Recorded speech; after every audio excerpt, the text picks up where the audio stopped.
All right, so I wanted to welcome everyone to this afternoon's event on climate smart zoning presented by Livable Cville and the Community Climate Collaborative. This is the third of Livable Cville's talks in our Zoning in Charlottesville series. We have a YouTube channel where the prior two talks are available. Livable Cville's mission is to advocate for policies to build an inclusive Charlottesville area with affordable housing, sustainable transportation, and healthy neighborhoods welcoming for all. Wanted to give a brief summary of the Cville plans process and where it stands. So in early 2021, the city approved its affordable housing plan. In late 2021, the city approved its comprehensive plan. And now work has begun on the zoning rewrite, which will be the kind of rubber meeting the road, so to speak. I prefer to think that it's bike tire rubber more so than anything else, on what we're going to do to practically implement big chunks of the affordable housing plan and the comprehensive plan. So the next major step for the zoning rewrite is some community outreach that'll be happening in this summer, still to be determined per James Freeze when that's going to happen. So we will keep you posted about that, and I'm sure the city will be talking about it as well. So might be wondering, why are we having this talk? As I think many would agree, though not everyone, Charlottesville is in an affordable housing crisis, which is what is prompting a lot of these changes the city's looking into. And the city, state, the world is also going through a climate crisis. And one of our values at Livable Cville, though, is that climate change and environmental justice must urgently be addressed at the local level. And as this process has moved along with the affordable housing plan, comprehensive plan, and zoning rewrite, with all of which seem to, among other things, envision making it easier for more people to live and stay in Charlottesville, a lot of questions have come up about how maybe building more or building different ways than the city has typically done could impact the environment and intersect with the city's climate goals. So we reached out to our friends at the Community Climate Collaborative, Susan and Caetano, and said, hey, you all know a lot about this. We'd love to hear your thoughts. And so they're going to be sharing with us tonight. Real quick, Susan Cruz is the executive director of 3C, and she's been advocating for environmental protection and justice for 25 years. After launching the Allegheny Defense Project in her native Pennsylvania in 1994, Susan helped to found the National Forest Protection Alliance and joined the staff as the Eastern Field Coordinator. She led their federal legislative efforts to protect national forests before ultimately serving as the organization's executive director. In 2006, Susan pursued her passion for philanthropic work and became the Director of Development for Legal Aid Justice Center in Charlottesville. After 10 years of growing legal aid's development program and becoming a major gift specialist, Susan returned to environmental work in 2016 to join Appalachian Voices as their Director of Philanthropy. Excited to merge her passion for the planet and the community she loves, Susan became C3's Executive Director in 2019. She was appointed to Virginia's Clean Energy Advisory Board for a 3-year term by Governor Ralph Northam in 2019. And she was named in Virginia Business Magazine's list of 100 people to meet in 2022. So you all are getting to meet her, top 100. I'd even put her in the top 50. She's an impact maker in Virginia. And then Caetano de Campos Lopez is the Director of Climate Policy at 3C. He works collaboratively with local and regional decision makers in Virginia to design customized climate policies that are based on a combination of best practices, community input, and region-specific information. In Argentina, he worked in investment banking, market studies, antitrust advocacy, and sustainable energy management. His work included championing a municipal project that significantly improved energy efficiency for 40,000 plus high poverty households. In the US, Caetano has worked for the Citizens Climate Lobby, the American Council for Energy Efficient Economy, and the Economist Group. He has presented policy proposals to US Congress representatives and foreign embassies, led college workshops, and wrote reports on local, national, and international climate policies. He holds a master's and bachelor's degree in economics and has a master's degree in environmental management. C3 is a nonprofit, and I'm gonna drop a little kind of Passing the Hat Zoom version in a minute. If you're interested in making a small donation in appreciation for their efforts with this talk, that would be appreciated. And I'll also mention, so Susan's gonna be talking, and then Katana's gonna talk, and then we're gonna have Q&A at the end. And in our prior two talks, the Q&A has been really informative and productive, and we're hoping for something similar tonight. You'll be able to ask questions through the chat. The chat is set up in a way that the questions will just come to those of us who are hosting. It's not a group chat. So just be forewarned about that, but you can start sending your questions as soon as you start having them, and we'll kind of sort through those, and we're going to have plenty of time for Q&A. So without further ado, I will hand this over to Susan. Thank you, Matthew. I'm just going to share my screen here. Give me a moment.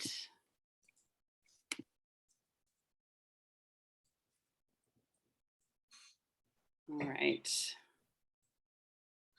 Everybody see that? All right. We'll get started then. Thanks again, Matthew, for the introduction, and to the entire Livable Cville team, especially Matthew, Stephen, and Josh, for reaching out to C3 to put this event together. I am grateful for all that Livable Cville is doing in our community. You are a welcome and important voice as we work to build a better future for everyone in Charlottesville. My name is Susan Cruz, and I am the Executive Director of the Community Climate Collaborative, also known as C3. Tonight, I am going to give you a very brief overview of C3 and the importance of community-based action on climate, and why climate requires us to think beyond our backyard. Then our Director of Climate Policy, Caetano de Campos Lopez, will dig into the details of climate smart zoning and the nuances that we should consider around transportation, density, sprawl, and urban tree canopy. We'll leave plenty of time for questions at the end. So let's get started. C3, the Community Climate Collaborative, was founded to address a gap in the climate movement, local climate action. In the absence of consistent, robust policy at the state and federal levels, there exists a need for rapid, community-based climate action. The vast majority of our emissions coming from our homes, our cars, and our businesses, and the vast majority of Americans live in urban and suburban areas. Communities of all sizes have the greatest and most immediate opportunity for impact. And community issues are climate issues, whether we're talking about affordable housing, transit expansion, land use, and zoning. Communities make decisions every day that will determine our ability to reach carbon neutrality. We believe the power to fight climate change resides in our communities. In order to do that effectively, our conservation mindset is going to need an overhaul. Conservation of nature is typically defined with words like protection and safeguarding. Many conservationists have watched the places they love get smaller and smaller over time, leading to the instinct to protect the places that remain, wherever they may be. Climate requires us to broaden our view and think more regionally, nationally, even globally. Unlike conservation, the impacts of climate don't necessarily occur at the site of the harm. For example, the United States has historically contributed more carbon emissions to the world than any other country on Earth.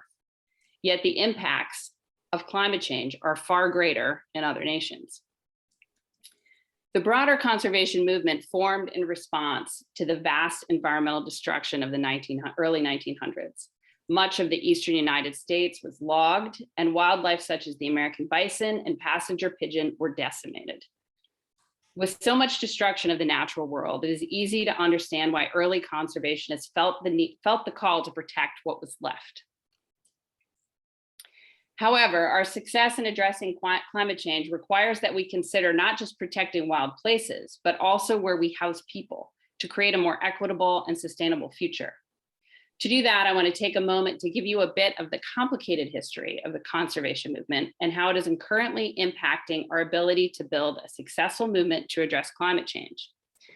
Let's start with these guys at the top, as they are often credited with the founding of the conservation movement, John Muir and Teddy Roosevelt. Their friendship led to the founding of several national parks. Theirs was very much a save nature from people perspective. The creation of national parks led to the forcible removal of Native Americans from proposed parklands and onto reservations. As Lakota spiritual leader Black Elk noted, the United States made little islands for us and other little islands for the four-leggeds, and always these islands are becoming smaller. Rural Black and white populations were also impacted and removed from potential parkland, including Shenandoah National Park. The man in the middle is Gifford Pinchot. He was the very first head of the US Forest Service, which is responsible for managing all national forests. He was also a staunch advocate for eugenics. As New Yorker writer Jebediah Purdy put it, it was an unsettlingly short step from managing forests to managing the human gene pool. More recently, we have John Tanton, who was the founder of the anti-immigration hate group Federation for American Immigration Reform, or FAIR, who also once chaired the Sierra Club's Population Committee. Tanton wrote erroneously about the lack of environmental values in the environmental community and nearly succeeded in electing other hate group leaders as the majority on the Sierra Club's board of directors as recently as 2004. So let's bring things back to the local level. Since the last time Charlottesville updated its zoning, Charlottesville population has grown by 8%, and Albemarle County's population has grown by around 11%. This graph shows signs already of urban sprawl in our region as a symptom of displacement and lack of housing affordability, as you can see, and how much more quickly Albemarle population is growing as compared to Charlottesville. As we approach 2050 and the city of Charlottesville and Albemarle County's goals to reach carbon neutrality, those numbers will continue to rise. Where will those people live? And how will we make sure that we are building a sustainable and just community for everyone?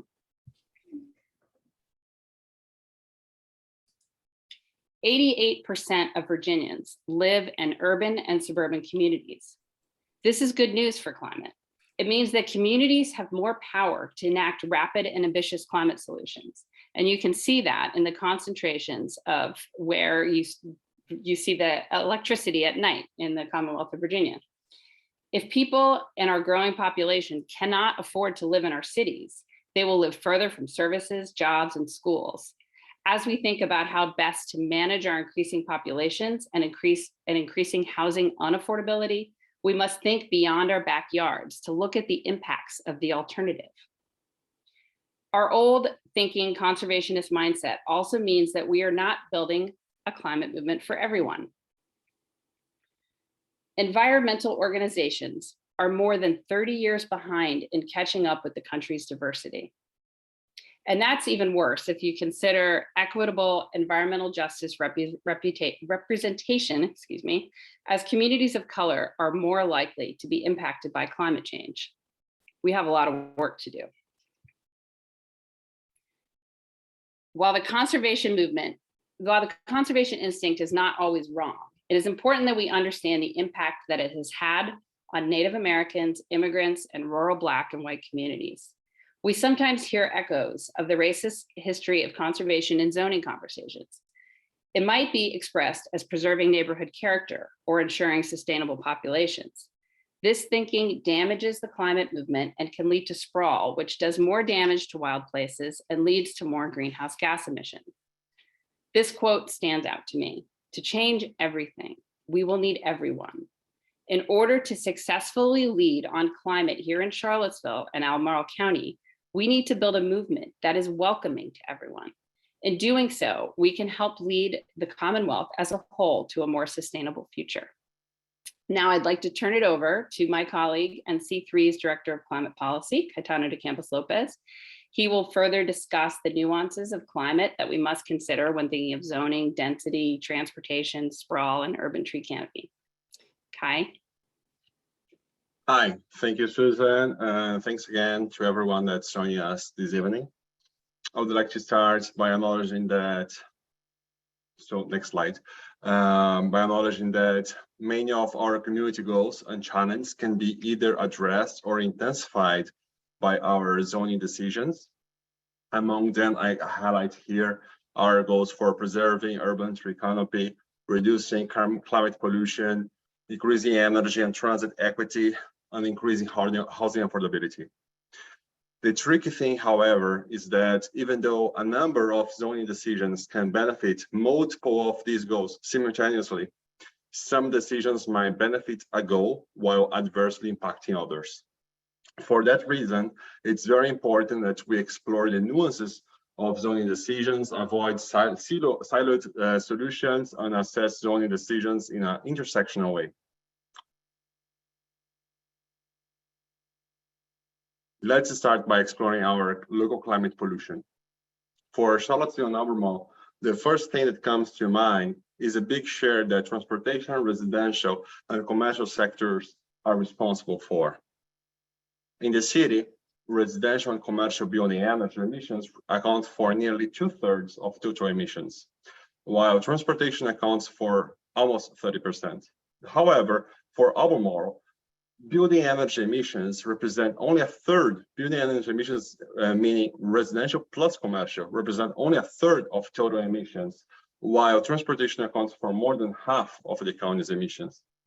Possible causes of that difference are rooted in zoning features of both communities that we will explore later on today.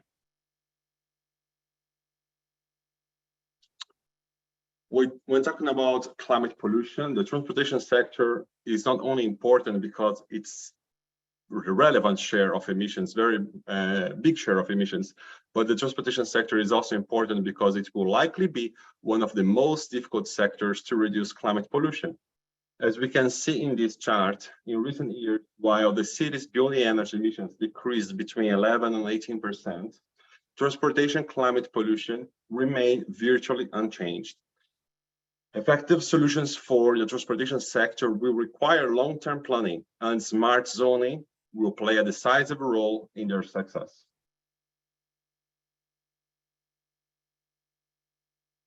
When talking about climate solutions for reducing transportation emissions, incentivizing the use of public transit is one of the most popular solutions, in part because besides being capable of reducing climate pollution, transit can help community members save thousands of dollars per year. That's particularly important in our community as local households spend nearly 20% of their income on transportation expenses. However, even in pre-pandemic years, transit ridership has been steadily declining in our community. In the 5 years between 2015 and 2019, the city lost nearly 2,000 rides per day.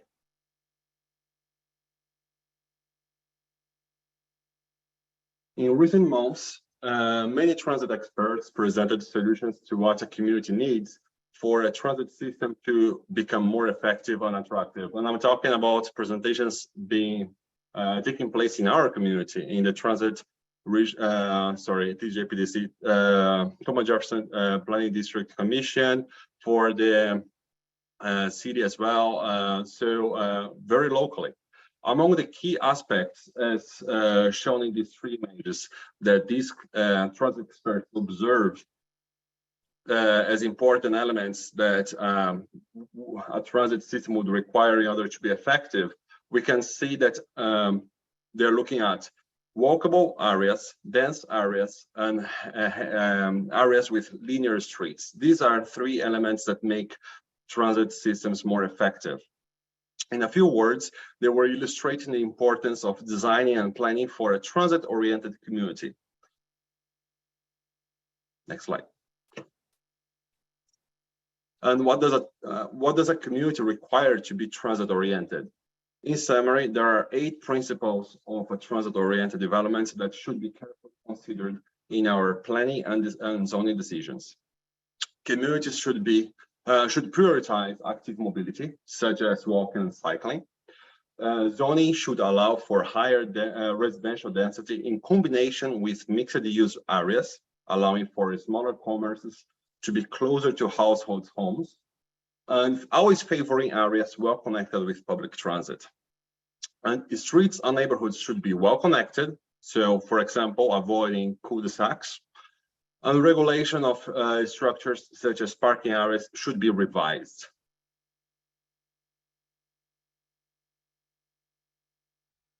In other words, what a transit-oriented development aims is to offer a community where nearly everything that a household would need on a daily basis is within a reasonable walking distance from their homes. And here we can see the concept of the 15-minute city, which means that you can theoretically walk in 15 minutes to everything that you need on a daily basis.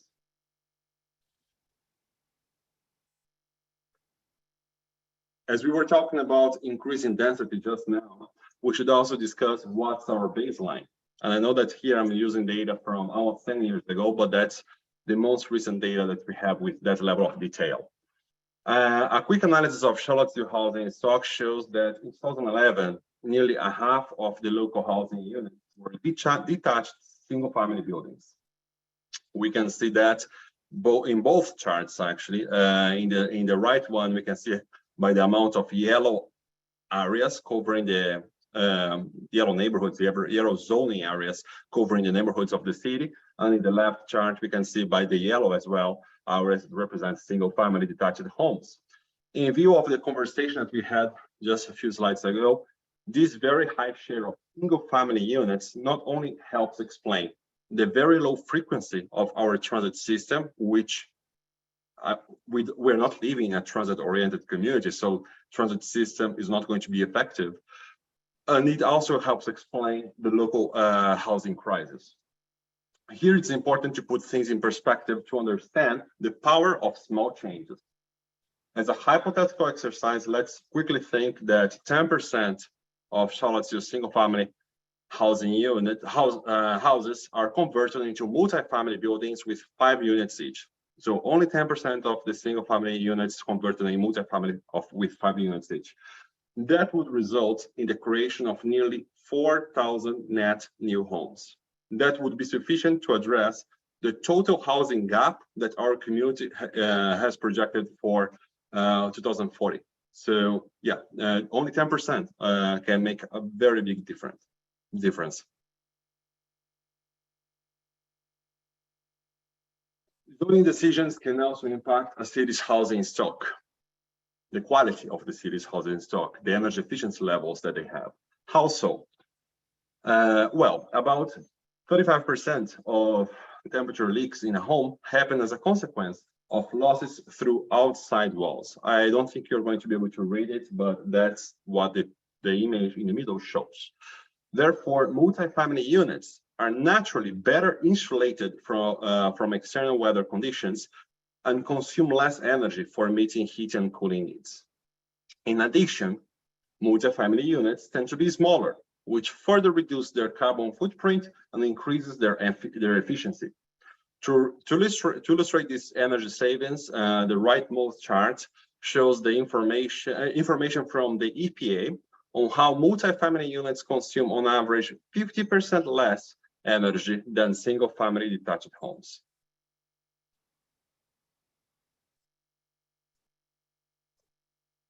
As mentioned, having fewer affordable housing units in a city contributes to a housing crisis, displacement, and ultimately leads to increased suburban sprawl. That in turn leads to longer commuting times, up to more than 2 times longer in some cases. When comparing Albemarle County and with Charlottesville, county residents are 5 times less likely to walk to work and 30% more likely to drive alone.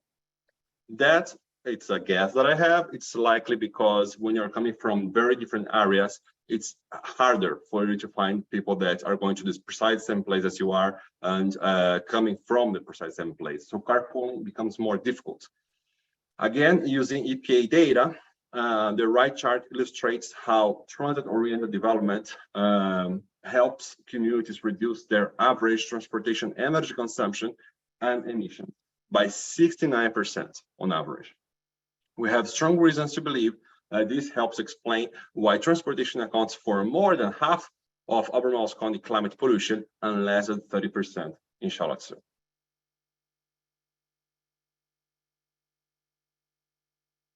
Suburban sprawl also can also lead to other deeper challenges, besides directly affecting short-term transportation emissions. For example, utilities connection can cost nearly 5 times more per household in suburban areas, while creating sidewalks can cost over 7 times more, which in turn can lead to less walkable and less transit-oriented communities in the future.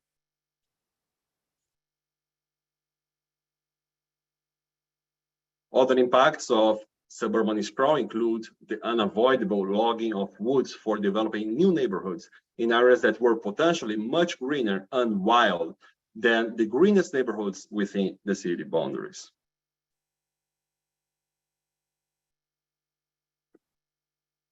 By the way, the previous picture is an image, a satellite image from a neighborhood in our county, which I am not specifying, but it's local image. And as a consequence of such deforestation, we will have a greater urban footprint that will lead to more wildlife, habitat loss, and displacement. That in turn will increase the risks of large animal encounters in our areas, road collisions and animal losses, and tick-borne diseases. And fun fact, luckily, these deers waited for their turn to cross the street. You can see that they are following the pedestrian crosswalk and the traffic lights red, so good stuff. On the other side, when promoting higher local population density, we must be very careful and creative to think of strategies that also protect our urban tree canopy. In only 5 years, between 2014 and 2018, Charlottesville urban tree canopy fell from 45% to 40%, which deeply concerned many of us. As possible ways of approaching solutions to this issue, we believe that it's important to observe that the share of other vegetation increased from 19% to 23%, so plus 4%, and the share of impervious surface remained around 35%, with parking plus roads plus driveways accounting for roughly a third of Charlottesville's surface. Starting with the 35% share of the city's impervious surface, the following question comes to mind. Why do parking and other building areas need to be 100% impervious? Wouldn't it be great if a big share of the city's parking areas, which account for nearly half of the impervious surfaces, had more green areas, more green solutions, such as more trees and even more solar panels? Why don't we advocate for changing the regulations in order to promote it as a solution? In addition, we cannot forget to talk about the 4% increase in non-canopy vegetation in Charlottesville during that period of 2014 and 2018, and question ourselves why is nearly 1/4 of the city's surface dedicated to green areas that do not have trees? How can we improve that? A possible solution would be stronger policies to incentivize fewer lawn areas and more trees where it makes sense.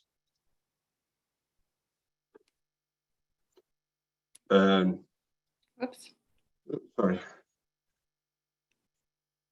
Yes, just to conclude my share here, that's just a perspective, different perspectives of how these zoning solutions for the different topics, the different goals that we're trying to achieve in our community must be approached with very careful analysis of the pros and cons of each solution, how they affect different of such goals and the nuances of these solutions. It's very hard to find a silver bullet here, recipe, but it's very important for us to always remember all the cross relationships that solutions might have. Now I'm turning back to Susan. Thank you.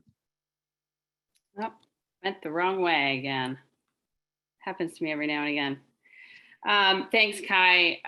In summary, before we open it up for questions, I just want to note that if we do our jobs well and create climate, housing, and transportation policies which promote affordability and climate leadership, we should want more people to live in our community, because in doing so, they will live with a lighter impact on our planet. so I hope you will join C3 and Livable Cville as we work to build a movement for a more livable and sustainable future in Charlottesville and Albemarle County.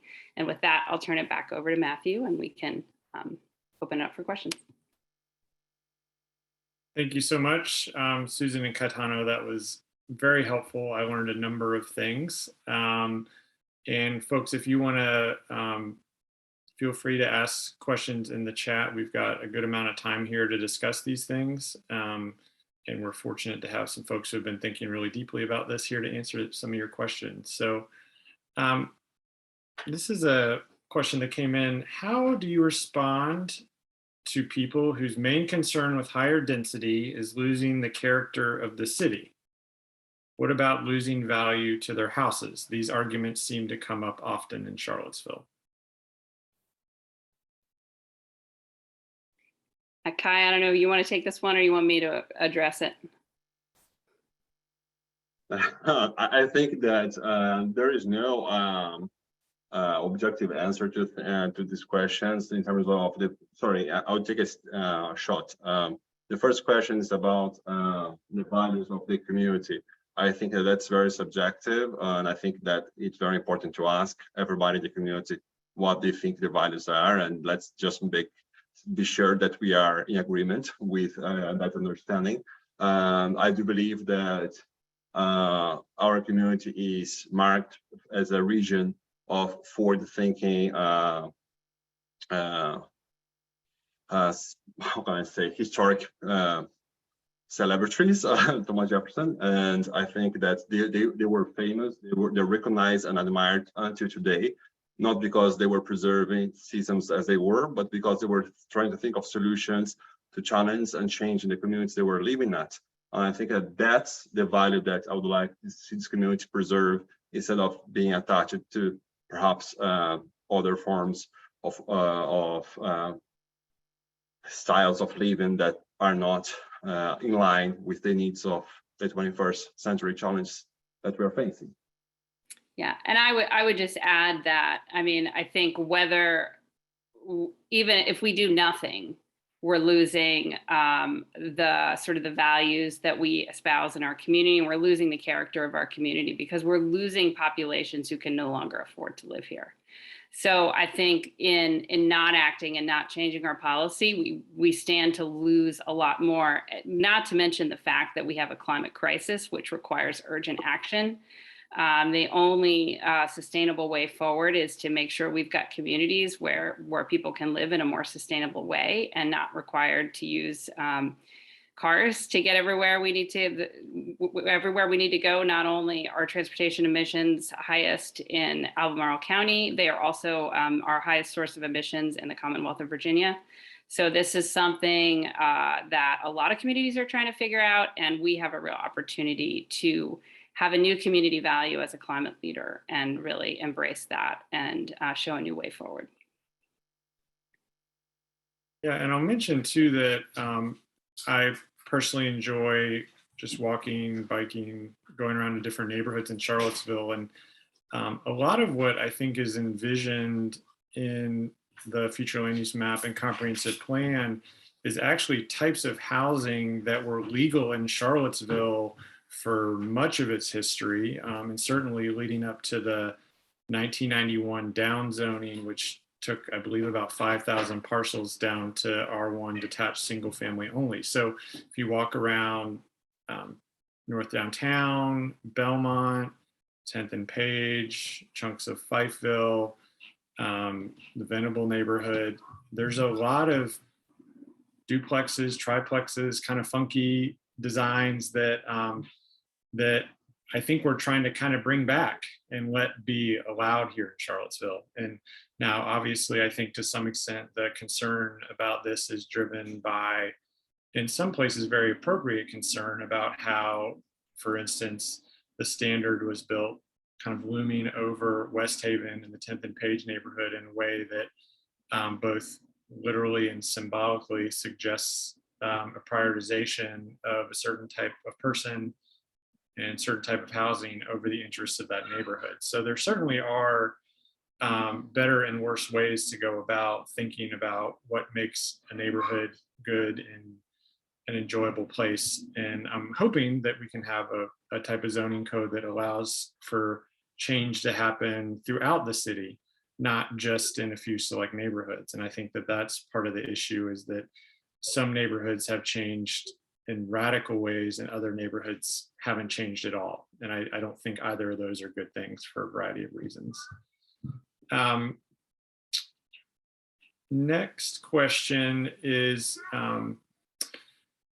basically, is there a good way to get developers to build more livable, affordable, environmentally friendly homes? And I think we were kind of pointing out, Kai, that currently, because we only allow detached single family homes, they're going to be more expensive. They're also going to use more energy, now though obviously new construction in some ways it can be more energy efficient than an older home that hasn't been retrofitted or something like that. But what thoughts do you have about either providing opportunities for, I guess, a carrot or stick approach, either, to getting developers to build more affordable, livable, environmentally friendly homes? Well, if Susan, okay, I'll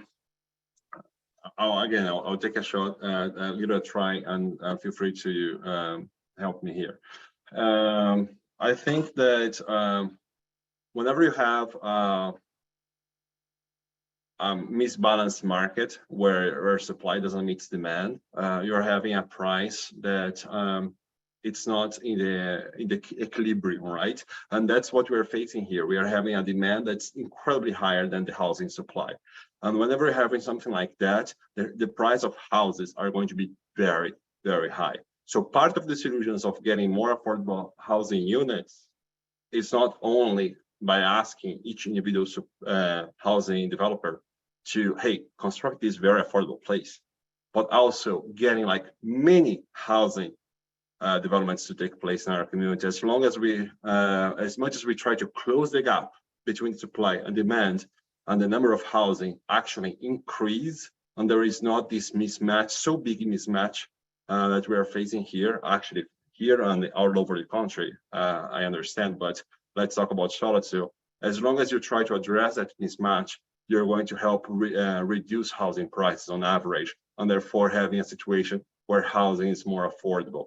So yes, there is opportunity for us to talk with each individual developer, but I'm more of a believer in the overall impact of having much more housing supply in general, and therefore letting the market decrease the price of homes on average, versus the approach of asking every individual housing developer to meet a certain ideal number of housing affordability units, affordable housing units, sorry.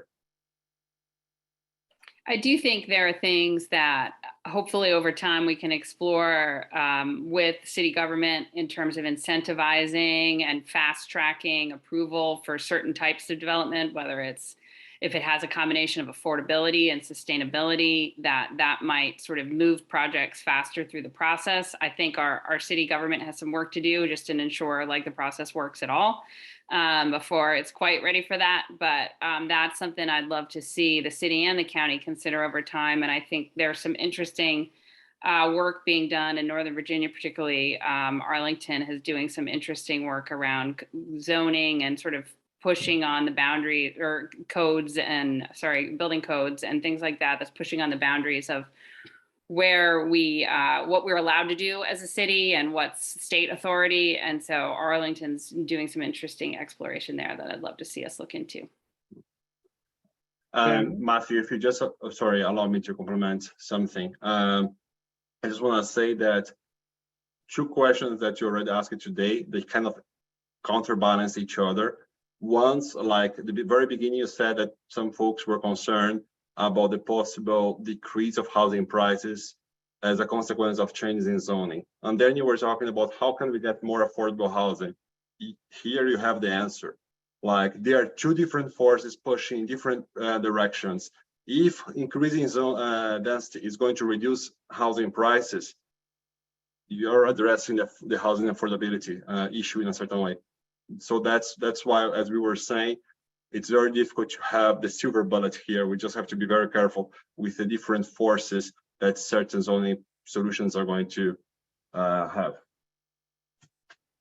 Yeah, and I would add too that I think that there's a very interesting things and experiences people have had with different developers, and at least from conversations I've had with developers, they don't particularly like working in Charlottesville between the constraints of what has been described of the wastebasket of errors that is our zoning code, combined with difficulty getting permitting and engineering work. There's a lot of bureaucratic things that are mentioned in the affordable housing strategy as things that the city needs to smooth out as part of making it easier to build here and allowing more small builders to do things here.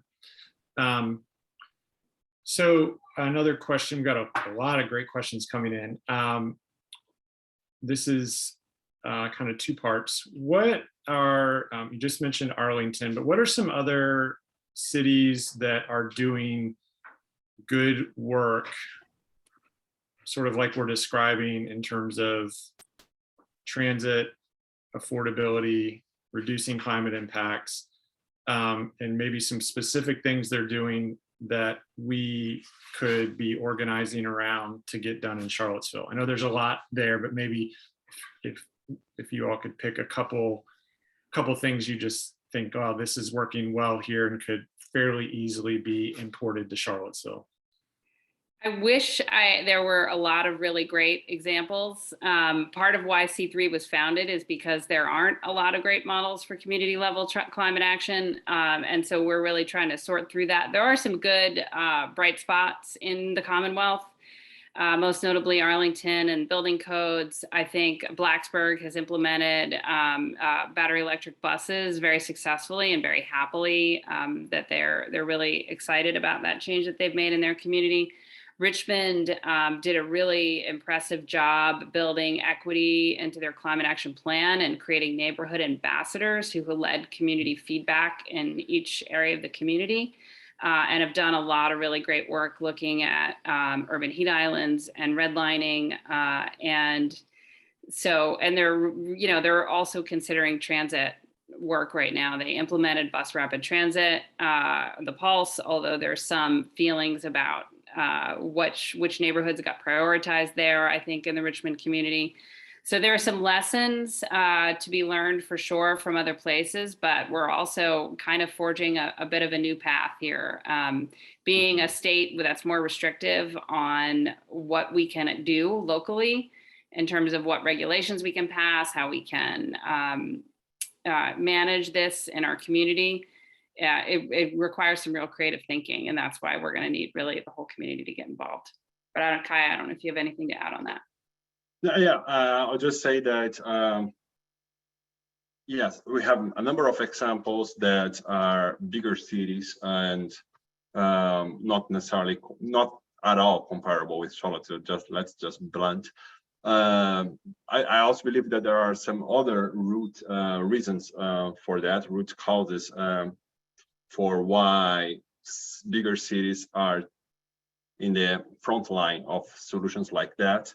And I believe that they are much better staffed. They have capacity for creating departments that Charlottesville doesn't even have. Like, I don't know, perhaps some of these cities might have smart zoning specialist or something like that, like climate transit solutions for climate specialists for real. Like I used to work for Buenos Aires, where we had just in the climate department, environmental policy department, like 120 professionals.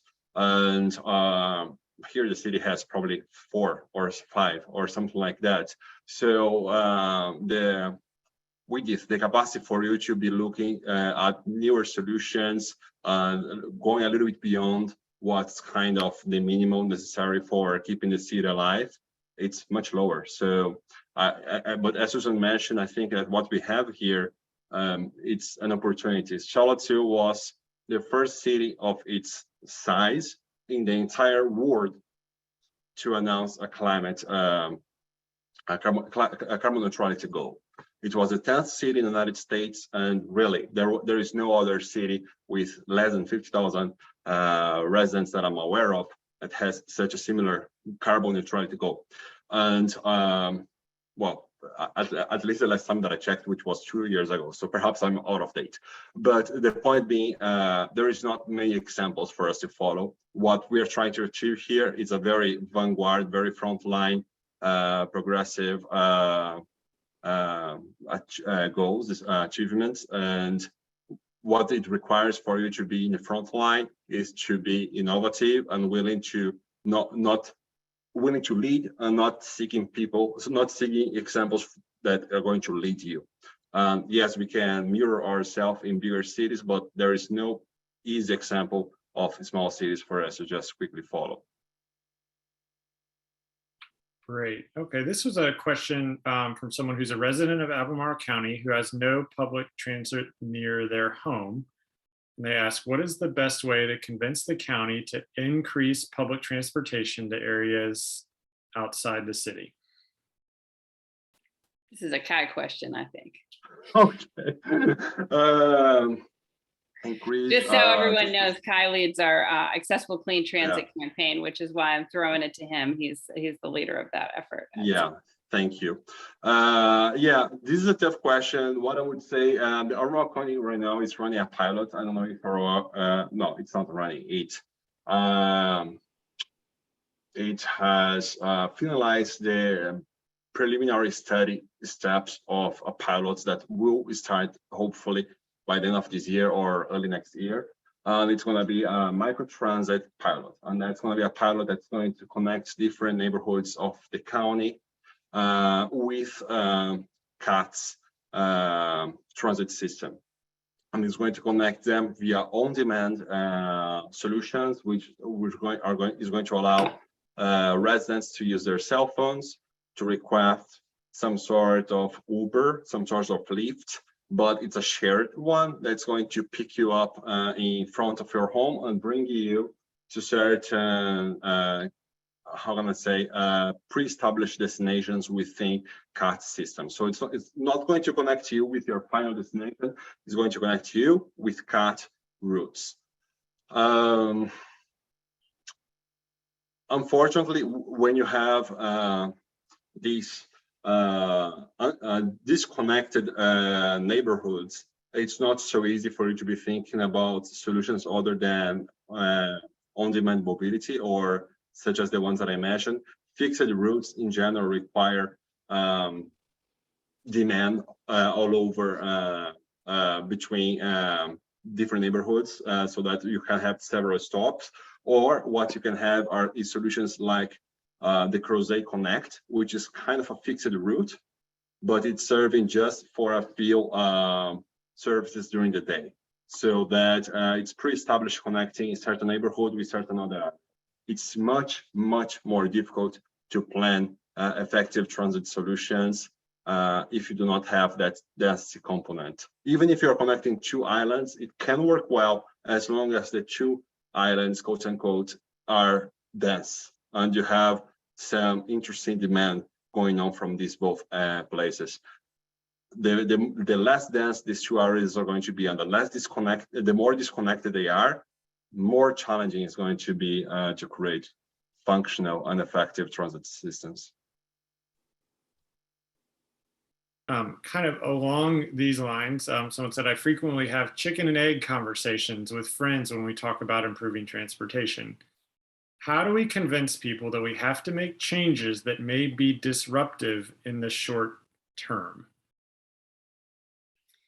I would say, like a lot of what we do on climate, it's trying to bring people more into the conversation at the beginning, so that the changes that we're making that may be disruptive, at least people are aware they're going to happen, that they know the concerns have been evaluated and heard, and that there's been an attempt to minimize the impacts. I don't necessarily think our local government has been doing a great job in all cases, at listening to residents and doing that sort of deep level stakeholder engagement. And I think that's what's going to be required. So it's going to mean having conversations where you're bringing the conversation to the community rather than expecting the community to come to you to be a part of those conversations. It's a lot of what we try to do in all our work at C3 to build broad community engagement and support around each of our campaigns. And hopefully we'll get better at it as a community in the city and the county over time as we learn how to do it better together. If I may add to that, I would say two things. I think that sometimes you have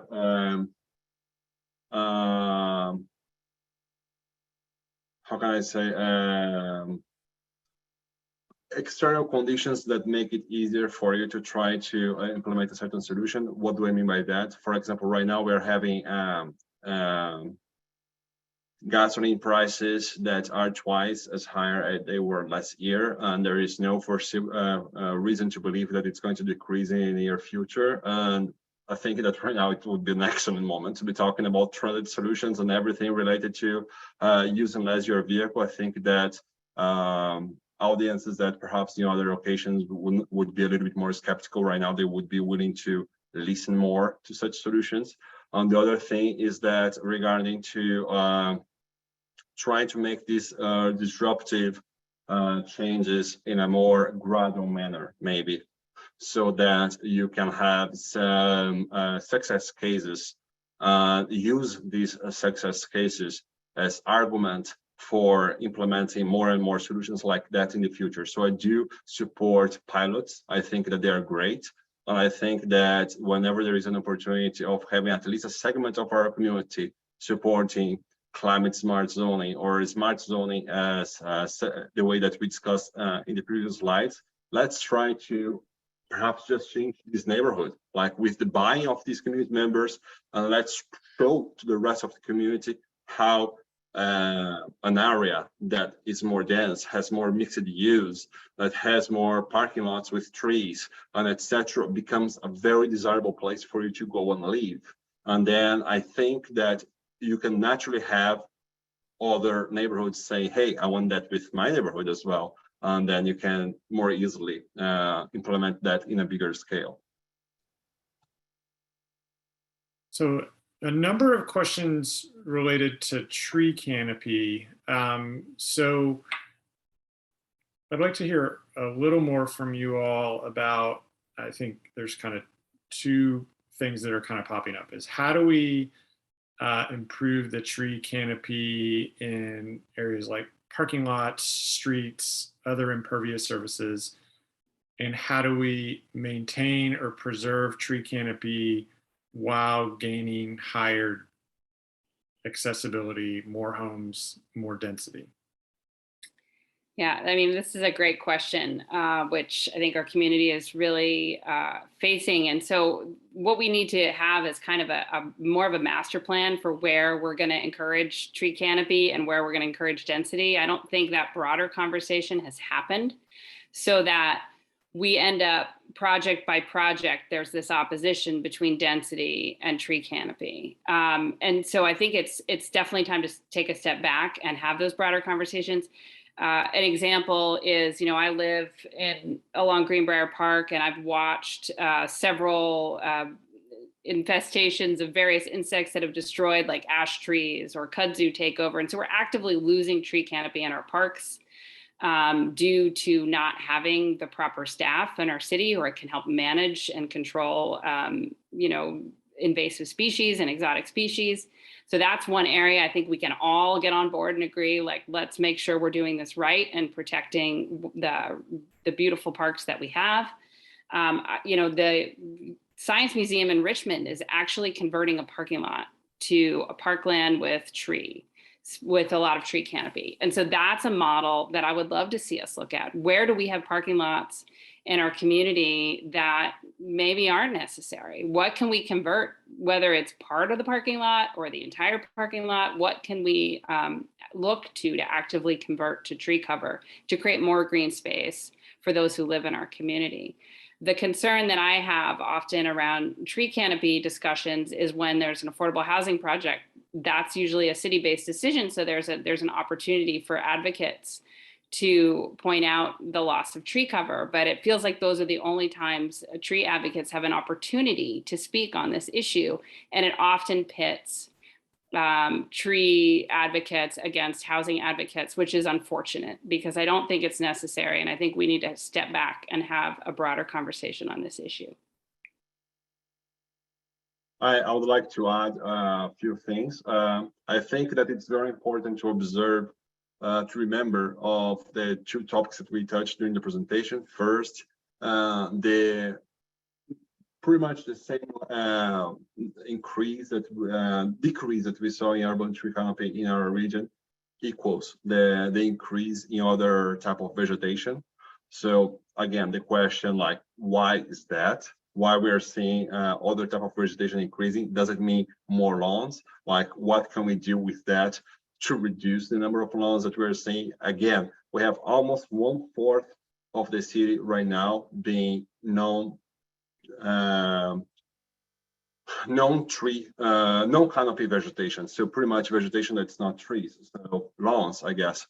1/4 of the city. And then regarding the parking lots, I would say that what we have in the city and in the county, it goes for both, is requirements of minimum parking construction per type of building. So if you have a pharmacy, if you have a restaurant, you have a minimum that you have to achieve depending on your projected usage and or projected number of clients you're going to receive.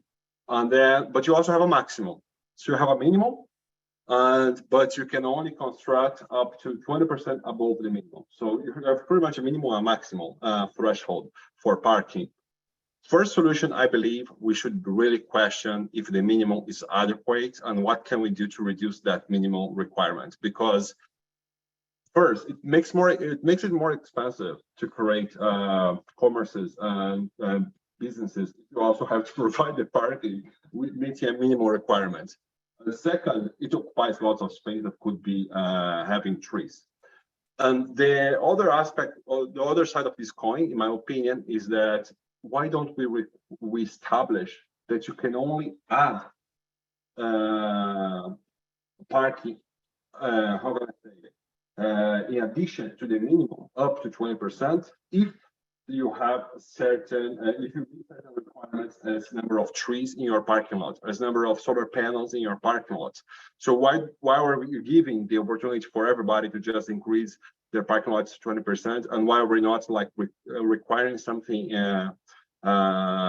in exchange? So for example, I think that could be a policy to increase trees and solar panels in parking lots. I'm gonna do a couple more questions and then I think we're gonna wrap up, but I'll just go straight to maybe one of the most politically fraught questions in our area is, what do you all think about the county's growth management policy, where only 5% of county land is able to have any sort of significant development, and how, as the county goes about its comprehensive plan process, what are maybe some things that you all would like to see changed? You can give a short answer to that. It would be very impressive, but now is your chance to work on your elevator pitch. Yeah. So, I mean, I think this is just a really important issue as we look at how the population is growing in Albemarle County.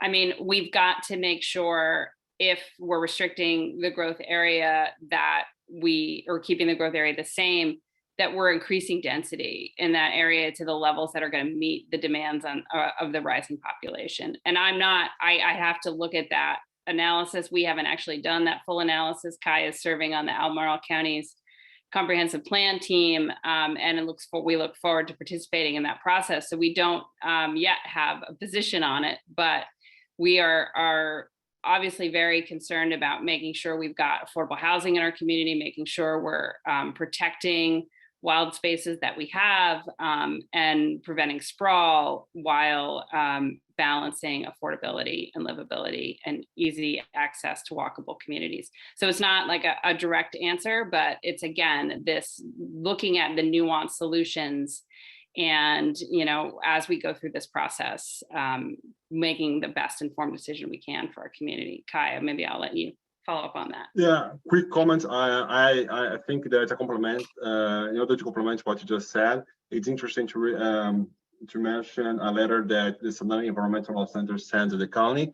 And the letter mentions that from their perspective, there is no need to increase the growth areas of the county, because by increasing the areas, what you are virtually doing is just acknowledging that you do not want to increase density, because there is two forms of addressing the housing necessity that the county has: increase the density of the growth areas or increase the areas of the growth areas.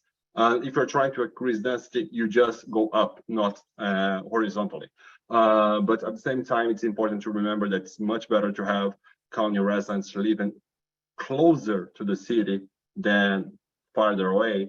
So if that restricting growth areas means that they're going to be living 10 miles farther away, then that's not great. So it's definitely a sensitive topic, but I am in favor of increasing density first, only after that is exhausted, talking about increasing the areas per se.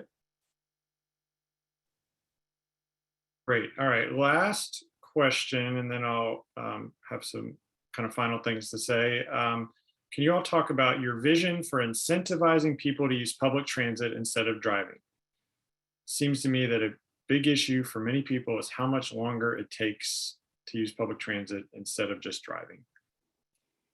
Yeah, I mean, I think the best incentive for people to use public transit is to make sure that that is not the case, that it works for folks, that it gets you where you want to go in a reasonable amount of time, and it comes frequently enough that you don't have to, you know, set your clock by when the bus comes, and if you miss it, you're late to work, or you know, even that if it doesn't serve you because your work is off hours from the transit system.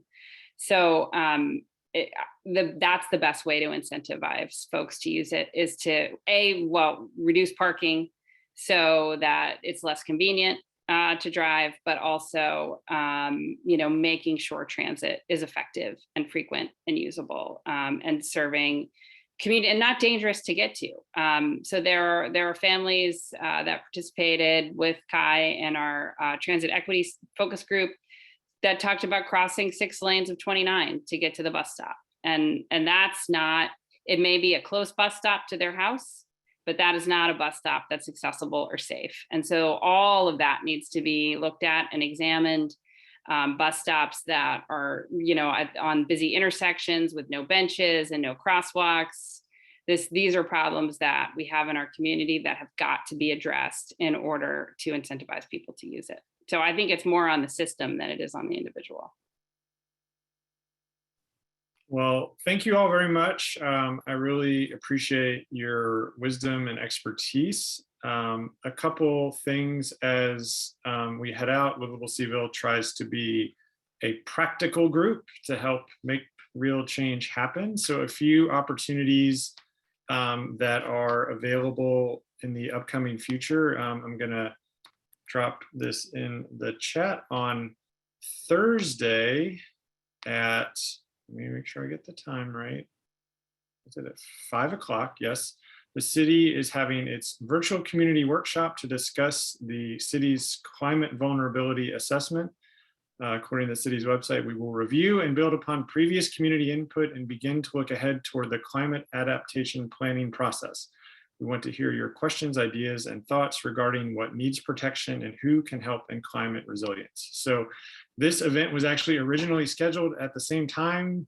Well, actually, we scheduled our event before they publicly announced that event, but we decided to move this one forward, both to not have a conflict, but also to help provide people with some more input they could provide to the city. So if you're able to make that, it is a Zoom event. I would highly encourage you to go and share some of what we've learned and talked about today.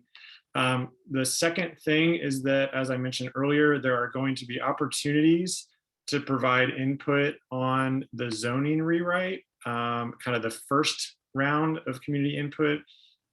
There's not any definite dates for that, but I anticipate it's going to be a little later in the summer. Livable Cville will be providing talking points and some ideas for people to share. So especially if you follow us on Facebook or Twitter, or we will also be sending out some emails about that. And then the final thing is Livable Cville, and this is not, C3 does not take positions on particular housing developments, but Livable Cville has taken a position in favor of the 2005 JPA special use permit that will be going to council for approval, hopefully, in the next month or so. This would add a 119 unit apartment building on JPA that would mainly serve students. And we believe that by providing additional housing for students along that corridor, in addition to being consistent with what students have said they want for themselves in terms of where they would like to live, it will also reduce displacement in areas such as Fifeville, Tanton, Page, and the Fry Springs neighborhood. It's a somewhat controversial development, but we believe that while it may not be perfect, it will help address some of the poor access to rental housing that exists in Charlottesville and set the pace for further development along that corridor. So we will also be keeping you all up to date on that. So, oh, and last thing from Susan, if you want to engage with the county's comprehensive plan, if you're a county resident or someone who cares about the county, you can be doing that.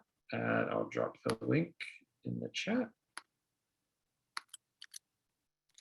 And anyways, well, thank you all so much for joining us.